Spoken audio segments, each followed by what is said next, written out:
د یوې ښځې ماشوم پیدا کېدو چې کله د هغه ماشوم پیدا کېدو نو هغه هسپتال ته یوړه چې کله هسپتال ته یوړه ملګرو نو هغه ته اپریشن ولیکو چې تا دې به اپریشن کوي چې کله ول اپریشن وکړو که نه نو هغه ښځه وفات شوه او کوم ماشوم چې دی نو هغه صحیح و ملګرو هغه خاوند یې ولګېد او ماشوم یې کور ته راوړ چې کله یې کور ته راوړ نو لږ وخت پس چې دی نو هغه خپلې خوښې له ورکړو د جینۍ چې کومه مور ده که نه هغه له ورکړو ویل دا ته ساته ویل زه خو دا نه شم لویولی دا سړی ولګېد او لږ وخت پس چې دی نو هغه بل واده کولو چې کله بل واده وکړو ملګرو نو دې چې کله دویمه ښځه وشوه نو دویمه ښځه چې کله کور ته راوسته نو که نه واده یې وکړو د دې یو دوه بچي هم پیدا شول بیا لږ وخت پس چې دی نو دې ته دا رایاد شول چې زما یو بل ماشوم بچی هم دی او زما د مخکینۍ خوښې سره دی ملګرو نو هغه لاړ او هغه خپل ماشوم بچی چې دی نو هغه یې کور ته راوړ که نه چې اوس زما سیم دا ښځه شته نو دا به اوس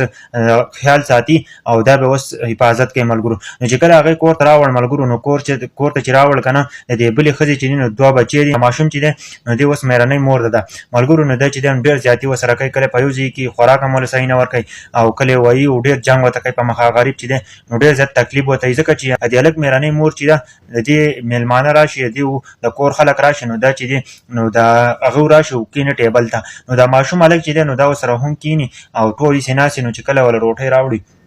نو دا د دې د مېرنۍ مور نه دی هلک او دا راشي او د هلک ووایي یو لږ غوندې څه وله ورکړي او هغه هلک په یره باندې راشي او چېرته په پاټکو کې کښېني چې کله په پاټکو کې کښېني دغه مېلمانه چې دي نو دغه ناست روټۍ وخوري بیا واپس لاړ شي او دا ښځه چې ده که نه د دې هلک د مېرنۍ مور نو دا ایسته کې د خپلې ماشومانو بچو له چې دی نو خوراک ورکړي او بیا څه کړي هغه یې اوده کړي او پخپله ورسره همده شي چې کله د دې خاوند راشي که نه نو هغه په پاټکو باندې راوخېږي خو د هلک ویني چې کله راشي خپلې کمرې ته راورسي په کمره کې چې دی نو خپلې ښځې ته وایي چې هغه بل زوی ورته یادوي وایي هغه څه شو نو هغه ورته وایي چې هغه هم دغلته اوده دی او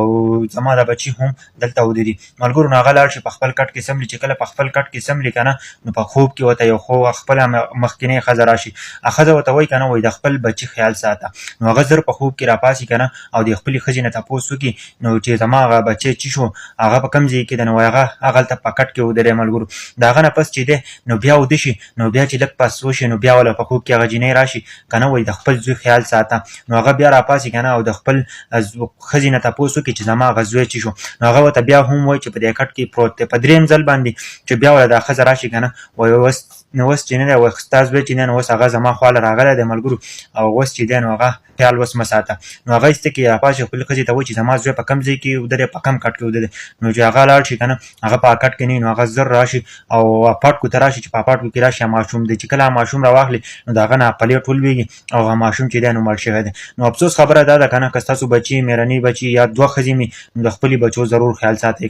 چېرته هم یو داسې کار ورسره مه کوئ او خپل د ټولو ماشومانو یو شان خیال ساتئ چېرته هم زیاتی مه کوئ